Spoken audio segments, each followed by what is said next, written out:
Après une compétition magnifique en 2018, la Ligue des Champions revient enfin cette saison. Après le coup de poker de la Roma, la révélation de Liverpool, la rechute de Paris et le sacre du Real Madrid, chacun s'affaire à pronostiquer le vainqueur de cette édition. Mais c'est pas une tâche facile après les bouleversements qui commencent déjà durant le mercato actuel. Alors à quoi s'attendre pour la Ligue des Champions 2018-2019 ? Voici une analyse complète de la situation pour déterminer la tendance de cette édition. Alors commençons par le commencement, Liverpool, finaliste l'an dernier, devient clairement favori. Donc fabuleux l'année dernière en Champions League et porté par un trio offensif monumental, Liverpool est sans aucun doute l'un des grands favoris de l'édition 2018-2019 de Champions League. Même s'ils ont encore tout à prouver en première ligue, ils n'ont jamais été aussi proches de soulever la coupe aux grandes oreilles la saison dernière. Après avoir perdu la finale contre le géant madrilène, les Reds sont certainement décidés à faire mieux cette année. Et faire mieux qu'une finale perdue, c'est très simple, c'est la gagner. À cela s'ajoute le fait que l'effectif de Jürgen Klopp s'est intelligemment étoffé en ce début de mercato, avec le renforcement au milieu de terrain grâce aux arrivées de Fabinho, de Naby Keita et de Shaqiri. Liverpool a frappé fort, très fort sur le marché et a comblé ses lacunes au milieu. D'autre part, comment ne pas se souvenir de la finale catastrophique du gardien Loris Karius, blâmé de toutes parts pour son incapacité à répondre présent dans les grands rendez-vous. Eh bien, Liverpool a remédié à ce qui pourrait être la raison de son échec en Ligue des Champions l'an dernier, en recrutant la pépite romaine et gardien titulaire au Brésil en Russie, Alisson. Les Reds ont cassé la tirelire pour s'offrir une des révélations de l'année dernière, qui a littéralement explosé chez la Louve en 2017-2018. Il est déjà le portier le plus cher de l'histoire, le montant du transfert s'est élevé à 75 millions d'euros. Liverpool sera donc plus qu'un gros client en 2019, ce sera l'un des favoris incontestables de la compétition. Il y a également un protagoniste qu'il faudra suivre de très près l'année prochaine, et elle s'appelle la Roma. Est-ce que la Roma a réalisé un coup de génie ou un coup de chance l'année dernière ? Alors la surprise de l'année dernière en Champions League, c'est certainement donc l'AS Rome, complètement inattendue, qui a renversé le Barça dans un match historique en quart de finale, 3-0, appelé la Remontada, puis qui a bien failli surprendre Liverpool en demi-finale. Les Romains ont à la fois conquis le cœur de millions de fans de football et ont également fait plein de confiance pour les compétitions européennes qu'ils avaient perdues depuis plusieurs années.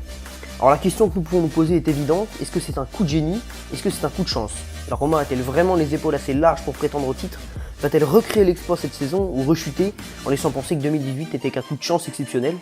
Pour ça, il suffit d'analyser un tout petit peu le jeu des Romains, qui est un jeu de contre-attaque, un jeu surprenant, qui, on l'a bien vu l'an dernier, est capable de prendre à revers les plus grandes équipes du globe. Avec le bon mercato que la Louve est en train de réaliser, Rome est en capacité de sortir au moins des phases de poule. Après, en fonction du tirage qui s'en suivra, les hommes de Eusebio Di Francesco peuvent se hisser jusqu'en quart de finale, voire demi-finale avec un peu de réussite. Pour le reste, seule la suite de la plus grande compétition européenne nous le dira. Et le changement majeur qui pourrait avoir lieu en UCL l'année prochaine, c'est le Real Madrid. Le club de Fiorentino Pérez pourrait clairement sombrer. 3 ans, voilà 3 ans que le Real Madrid règne sur l'Europe. 3 ans que les Merengues remportent la Ligue des Champions consécutivement et qu'ils sont les favoris irréfutables du tournoi. Mais cette année, tout peut changer. Ronaldo, le monstre madrilène quintuple ballon d'or qui porte l'équipe en UCL depuis toujours, est parti pour Turin.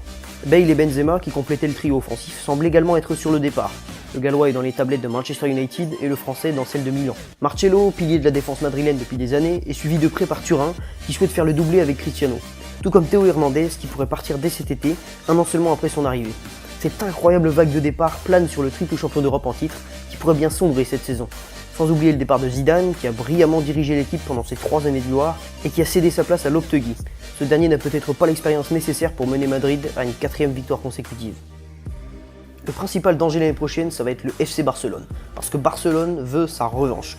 C'est sûr, ce club fait partie des meilleurs clubs d'Europe, et ce depuis des décennies, mais la Ligue des Champions semble être le seul trophée qui leur résiste.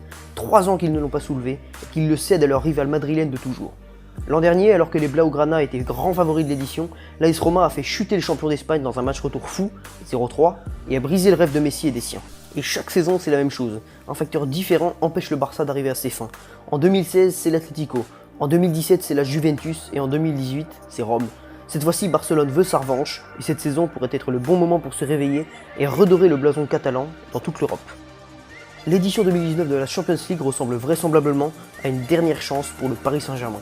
Le club qatari a déboursé plus de 500 millions d'euros au mercato l'été dernier pour s'offrir Neymar et Mbappé et pour enfin gagner la Ligue des Champions, le Graal parisien, ce qu'ils veulent gagner depuis toujours. Ils ont chuté dès les 8e de finale et ils ont déçu le monde entier. Le monde du football a été complètement déçu par cette équipe parisienne. À cause de cet échec cuisant, les stars parisiennes commencent à faire ressentir des envies de départ. Cavani intéresse le Real, tout comme Neymar, qui a affirmé qu'il voulait rester, mais qui semble quand même vouloir se détacher de la capitale parisienne, alors qu'Mbappé est suivi par de très grands clubs, tous les clubs d'ailleurs, qui veulent s'attacher de ses services. Bref, l'effectif du PSG ne devrait pas trop bouger cet été, mais attention, si jamais le champion de France échoue à nouveau en UCL, les départs risquent d'être fracassants. Le projet de Paris devient trop long et ne se concrétise pas. Tout porte à croire que c'est la dernière chance pour le club avant de devoir se reconstruire et de changer d'optique. Si le mercato est encore bon du côté parisien, on parle surtout de grands milieux de terrain comme Kanté, et que le club parvient à couvrir ses difficultés, l'équipe de Tourelle pourrait représenter un grand danger en Champions League. Mais cette étiquette de danger ne suffit pas aux dirigeants parisiens. Cette année, pour Paris, il faut gagner. Et vous, de votre côté, qui voyez-vous soulever le trophée de la Ligue des Champions cette année? N'hésitez pas à me dire dans les commentaires, je réponds à tout le monde. Et j'en profite pour vous remercier, on est déjà plus de 20 sur la chaîne, c'est énorme pour une seule vidéo. On a dépassé les 100 vues sur la vidéo sur Hazard et Courtois. Donc je vous remercie beaucoup, continuez à être actifs, n'hésitez pas à partager la vidéo, ça me ferait vraiment plaisir. Puisque si vous partagez la vidéo, il y aura plus de monde qui sera touché, plus de monde qui pourra découvrir ce que je fais. Ça me ferait vraiment plaisir de votre part. Merci encore d'être nombreux, et on se dit à bientôt pour la prochaine vidéo.